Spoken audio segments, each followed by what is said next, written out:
नमस्कार प्रेक्षकांनो, आजच्या भागामध्ये आपण बघूया तर इथे नम्रताने पहिली चिठ्ठी उचललेली असते आणि तिचं गाणं म्हणून झालेलं असतं.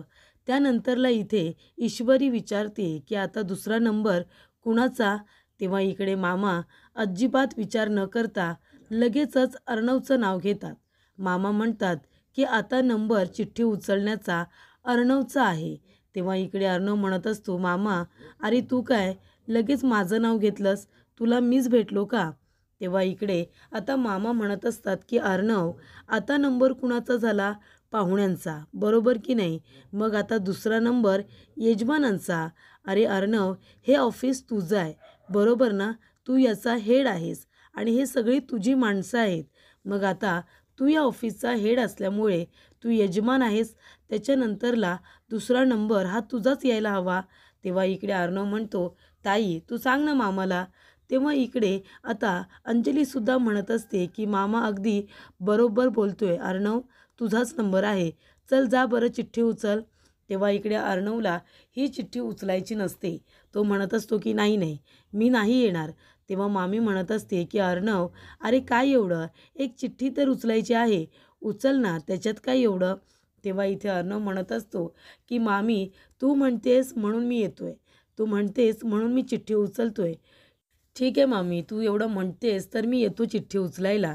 तेव्हा इकडे ईश्वरी लगेच उभी राहते बाऊल घेऊनच आणि म्हणते, सर या ना चिठ्ठी उचला. तेव्हा इकडे आता अर्णव रागातच ईश्वरीच्या दिशेने येतो. अर्णवला खरं तर तिचा खूप जास्त रागच येत असतो, पण तरीसुद्धा इथे आता घरातले सगळे लोक फोर्स करतात की चिठ्ठी उचल म्हणून. म्हणून तो चिठ्ठी उचलायला आलेला असतो आणि रागानेच ईश्वरीकडे बघत बाऊलमधून तो एक चिठ्ठी बाहेर काढतो. तेव्हा सगळेजण विचारतात की काय आले चिठ्ठीमध्ये, काय आलंय. तेव्हा इकडे अर्णव आता ती चिठ्ठी उघडून बघतो तर त्याच्यामध्ये डान्स असं लिहिलेलं असतं. तेव्हा अर्णव म्हणतो की डान्स. तेव्हा इकडे मामा म्हणत असतात, अरे वा डान्स, चल आता अर्णव डान्स करून दाखव बरं सगळ्यांना.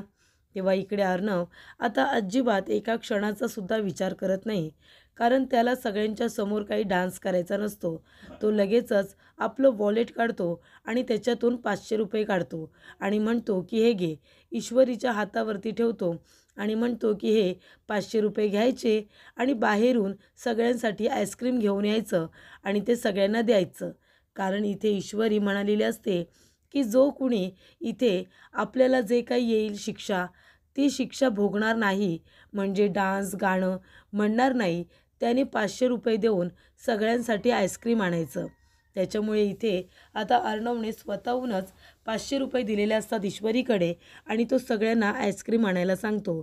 तेव्हा अंजली म्हणते, काय रे हे अर्णव, तू आहे ना सगळी मज्जाच घालून टाकतोस. तेव्हा इथे अर्णव म्हणत असतो की ताई मी काही मज्जा वगैरे घालवलेली नाही आहे, याच्यामध्ये डान्स आला आहे आणि मला डान्स नाही करता येत, तुला माहिती आहे. तेव्हा मी हिच्याकडे 500 रुपये दिलेत.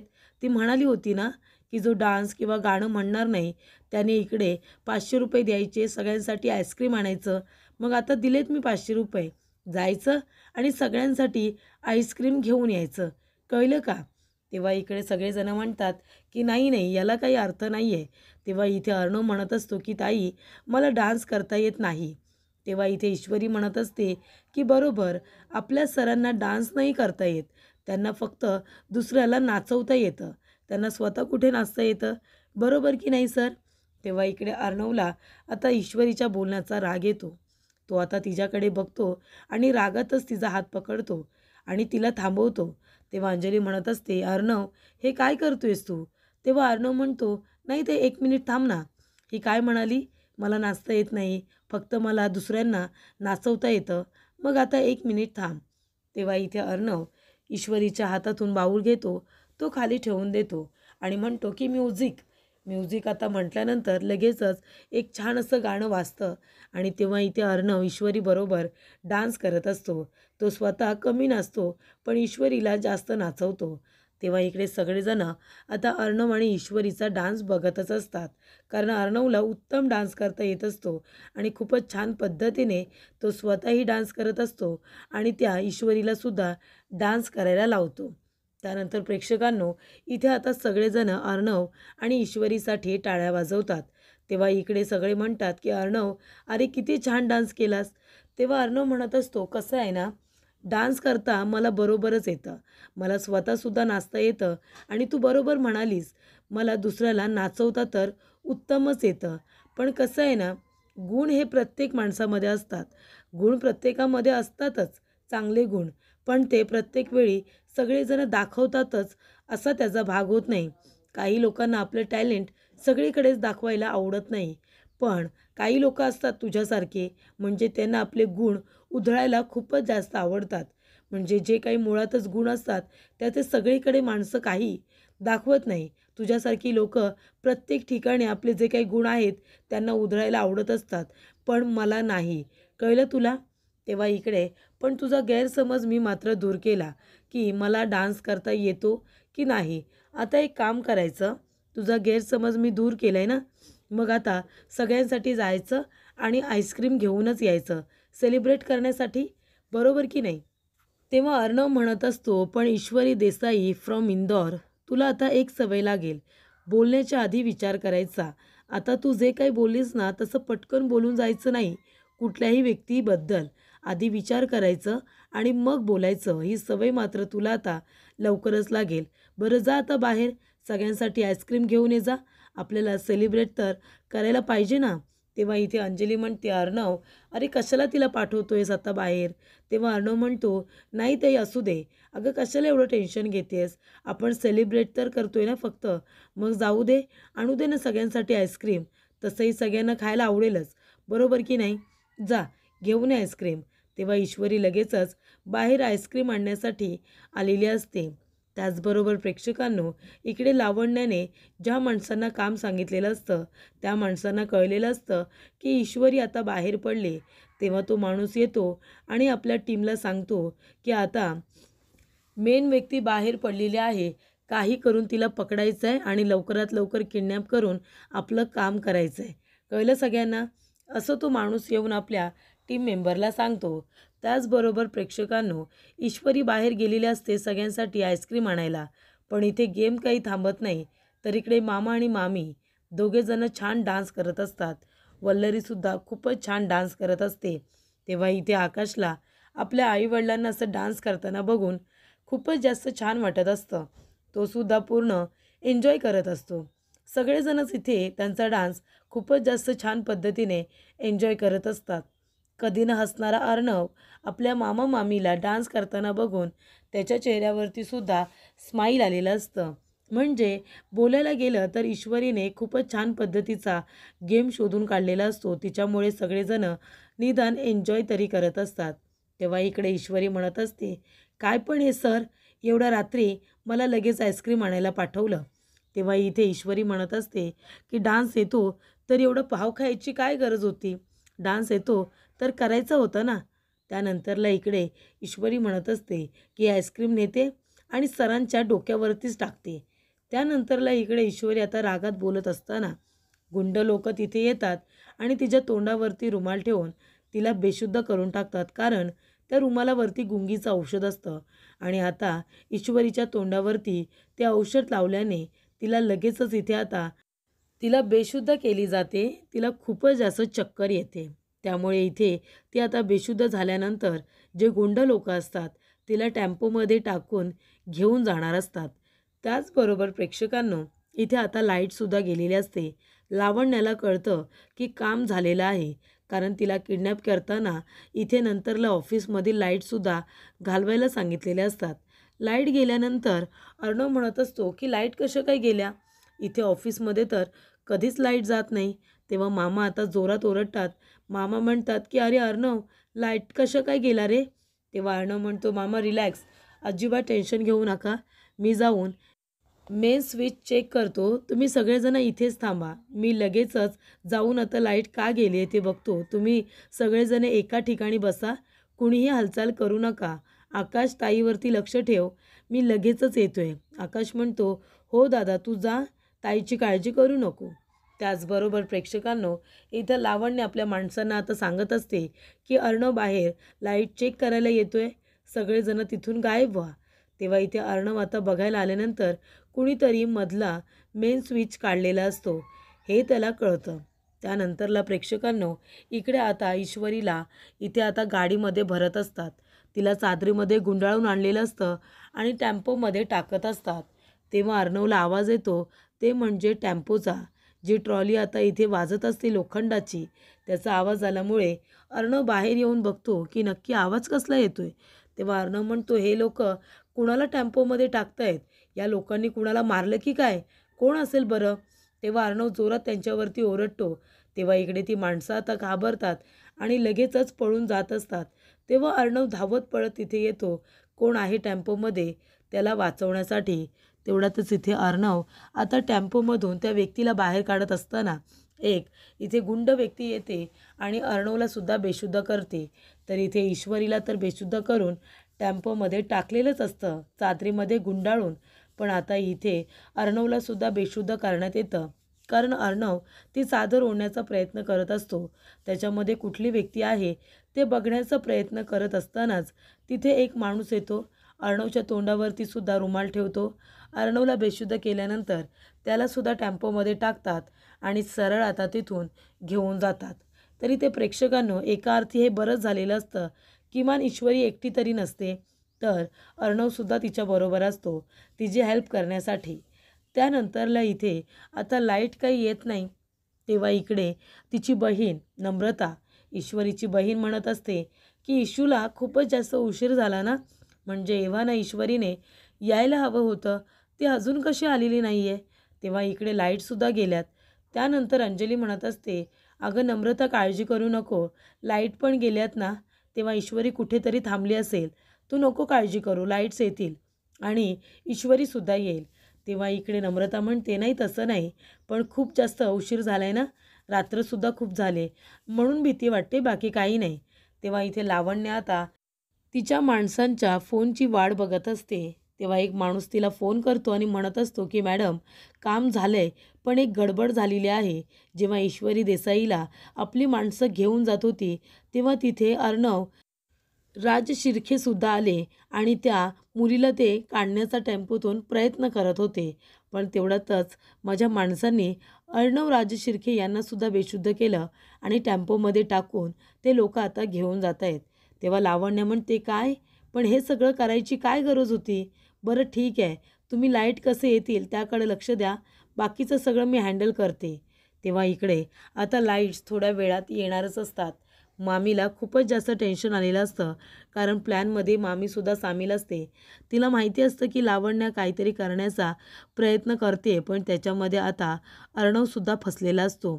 तेव्हा इकडे ईश्वरीची नम्रता वाट बघत असते आणि नम्रता अजून काही इथे कुणाला काही बोलत नसते, पण ती पूर्णपणे टेन्शनमध्ये आलेली असते.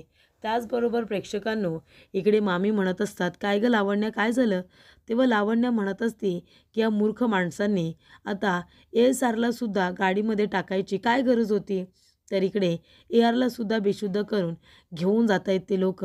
त्या ईश्वरी देसाईला सुद्धा बेशुद्ध केलंय, पण तिथे अर्णवला जायची गरज होती का? तो इकडे आता मेन स्विच बघता बघता त्या मुलीला वाचवायला तिथे गेला. तेव्हा इकडे आता मामी म्हणत असते, अगं तुझ्या माणसांना फोन करून सांग ना की त्या ईश्वरी देसाईचं काय करायचं आहे ते करा, पण अर्णवला काही होता कामा नये, अर्णवला काही झालं तर. तेव्हा इकडे लावण्य म्हणते की अर्णवला काहीसुद्धा होणार नाही आहे, तुम्ही काळजी करू नका. तेव्हा इकडे मामी म्हणत असते आपल्या मनामध्ये की त्या अर्णवला काही का होईना, मला काय करायचं आहे, पण जोपर्यंत सगळी प्रॉपर्टी माझ्या मुलाच्या आकाशच्या नावावरती होत नाही तोपर्यंत अर्णवला काही होता कामा नये, तोपर्यंत तो मला सुखरूप हवा आहे. नाहीतर ही प्रॉपर्टी माझ्या मुलाच्या आकाशच्या नावावरती होणार नाही, उगाच त्या अंजलीच्या नावावरती होईल. तेव्हा इकडे प्रेक्षकांनो आता वल्लरीला अर्णवच्या जीवाची काळजी नसते, तर तिला प्रॉपर्टीची काळजी असते. म्हणून ती इथे लावण्याला म्हणते की माझ्या अर्णवला काही होणार तर नाही ना. तेव्हा इथे लावण्य म्हणते की नाही होणार, माझ्यावरती विश्वास ठेवा, अर्णवला काहीसुद्धा होणार नाही आहे, मी अर्णवला काहीच होऊ देणार नाही. अर्णववरती माझं खूप जास्त प्रेम आहे, मला लग्न करायचं आहे त्याच्याबरोबर, मला त्याच्याबरोबर संसार करायचा आहे. तुम्ही अजिबात त्याची काळजी करू नका. अर्णव माझ्यासाठी खूप जास्त महत्त्वाचं आहे. मला फक्त त्या ईश्वरीचा काटा काढायचा होता. तिची अशी अवस्था करायची होती ना की ती इथे आल्यानंतर कुणालाही तोंड दाखवायच्यासुद्धा लायकीची उरली नसती. मला फक्त आता एका गोष्टीची भीती वाटते की अर्णवने फक्त त्या ईश्वरीला तिथून बाहेर काढण्याचा प्रयत्न करू नये, तिचा जीव वाचवण्याचा प्रयत्न करू नये. माझी माणसं बरोबर तिचा बंदोबस्त करतील. बाकी मला काही नको आहे. फक्त अर्णवला तिथून मला काही करून आता सुखरूप बाहेर काढायचंच आहे आणि त्याला काहीसुद्धा होणार नाही. माझी माणसं त्याच्यावरती एकही ओरखडंसुद्धा आणणार नाहीत. फक्त मला टेन्शन एकाच गोष्टीचं आहे की अर्णवने फक्त त्या ईश्वरीचा जीव वाचवण्याचा प्रयत्न नाही केला पाहिजे.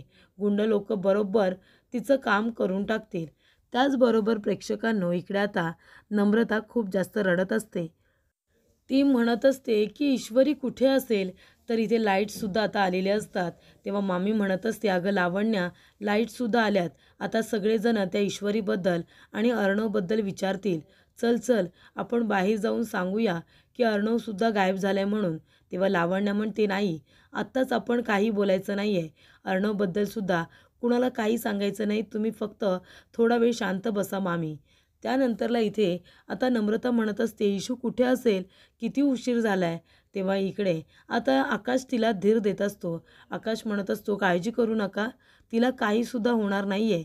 तेव्हा इकडे ईश्वरीला आणि त्याचबरोबर अर्णवला शोधण्यासाठी आकाश आणि दुसरा मुलगा गेलेले असतात. तर इकडे 2 मुलं आता शोधून येतात, पण कुठेही त्यांना ईश्वरी सापडत नाही. आकाश म्हणत असतो की नम्रता, काळजी करू नका, ईश्वरी येईल, ती कुठेतरी गेली असेल. त्यानंतरला अर्णवसुद्धा नाही आहे. तेव्हा अंजली म्हणत असते, पण ईश्वरी आणि अर्णव दोघेजण एकाच वेळेला गायब कसे काय होऊ शकतात ना? कुठे गेले असतील ते दोघे?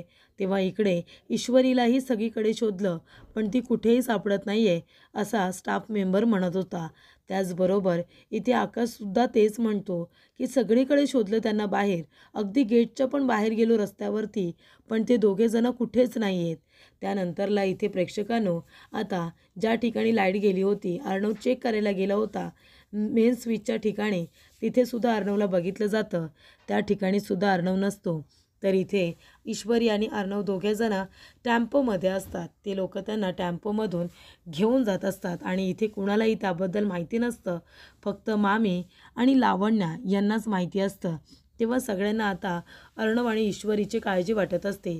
तेव्हा इकडे आता अंजली म्हणत असते की लाईट अचानक जाणं, कधीच ऑफिसमध्ये लाईट जात नाही, लाईट अचानक जाणं, त्याचबरोबर ईश्वरीचं आणि अर्णवचं एकाच वेळी गायब होणं, याचा एकमेकांशी काही संबंध असेल का, काही कनेक्शन असेल का?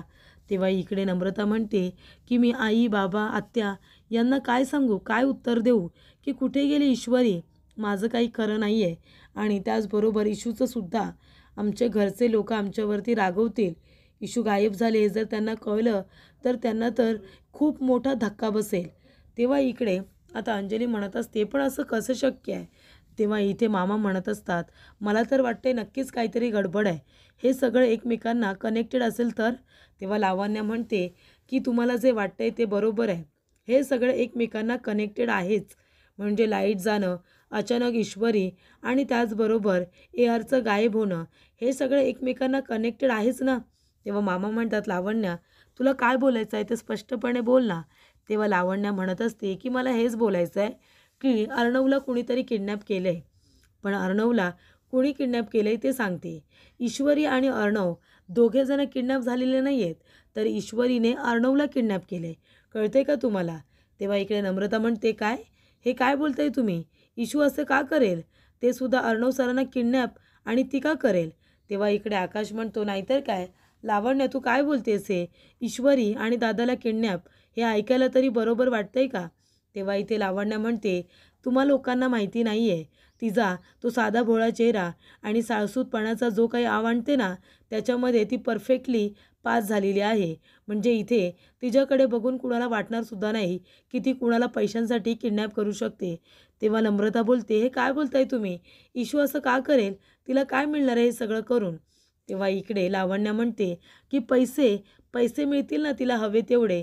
मला तर माहिती आहे, अर्णवचे कॉम्पिटिटर आहेत ना, त्यांनी ईश्वरीला सगळं सांगून शिकवून इथे पाठवलं आहे आणि त्यामुळेच इथे ईश्वरीने आता खूप मोठा डाव साधलेला आहे. इथे लावण्य आधीच म्हणलेली असते की मला या सिच्युएशनचा खूप मोठा फायदा करून घ्यायचा आहे, त्या ईश्वरीची वाट लावायची आहे आणि त्यासाठी तिने आता सुरुवात केलेली असते. ईश्वरीवरती ती खूप मोठा आरोप करते की तिनेच अर्णवला किडनॅप केलं आहे. ती अर्णवच्या कॉम्पिटिटरने ईश्वरीला इथे पाठवलं आहे सगळी माहिती काढायला. अर्णव इथे एकटा बाहेर पडल्यानंतर त्याला लगेच कसं किडनॅप करायचं हे बरोबर सगळ्यांना कळलं आहे. त्याच्यामुळे इथे लावण्य म्हणत असते की ईश्वरी खूप मोठी फ्रॉड मुलगी आहे. ती इथे अर्णवला फसवण्यासाठी, त्याला किडनॅप करण्यासाठी आली होती आणि तिनेच हे सगळं केलं आहे. आकाश म्हणतो, तुझ्या कुठल्याही बोलण्यावरती आम्हाला विश्वास ठेवावासा तर अजिबात वाटत नाही आहे. तू काय बोलतेस? तुला तरी कळतंय का? ईश्वरी असं कधीच करू शकणार नाही आहे. तुझ्या बोलण्याला काही तारतम्यच नाही आहे, असं आकाश म्हणतो. तो म्हणतो की ईश्वरीवरती आमचा पूर्ण विश्वास आहे. ती असं कधी करूच शकत नाही. तर पुढील भागामध्ये आपण बघूया. इथे अर्णव ईश्वरीला म्हणत असतो की तू जेव्हा जेव्हा माझ्याबरोबर असतेस ना, प्रॉब्लेम क्रिएट करतेस, नेहमी मला प्रॉब्लेममध्येच टाकतेस. तेव्हा इकडे ईश्वरी म्हणते, सर माझ्यामुळे काही झालेलं नाही आहे. तेवढ्यातच राकेश तिथे आलेला असतो आणि राकेश अर्णवच्या डोक्यात जोरात मारतो. तेव्हा इथे तो बेशुद्ध झालेला असतो आणि इथे राकेश आता संधीचा फायदा उचलत इथे ईश्वरीवरती जबरदस्ती करण्याचा प्रयत्न करत असतो. तेवढ्यातच प्रेक्षकांनो इकडे अर्णव उठतो मग इथे ईश्वरीचा जीव वाचवण्यासाठी आणि तो राकेशला पकडतो आणि राकेशच्या चेहऱ्यावरती जो मास्क असतो तो काढण्याचा प्रयत्न करत असतो आणि डोळ्यामध्ये सुद्धा त्याने वेगळ्या लेन्सेस भरलेल्या असतात. ती एक लेन्ससुद्धा आता त्याचा हात लागल्यामुळे ती पडलेली असते. त्यामुळे इथे आता अर्णव त्याचा चेहरा बघण्याच्या आधीच आता इकडे राकेश खूपच जास्त घाबरलेला असतो आणि तो तिथून आता पळून जाण्याचा प्रयत्न करत असतो.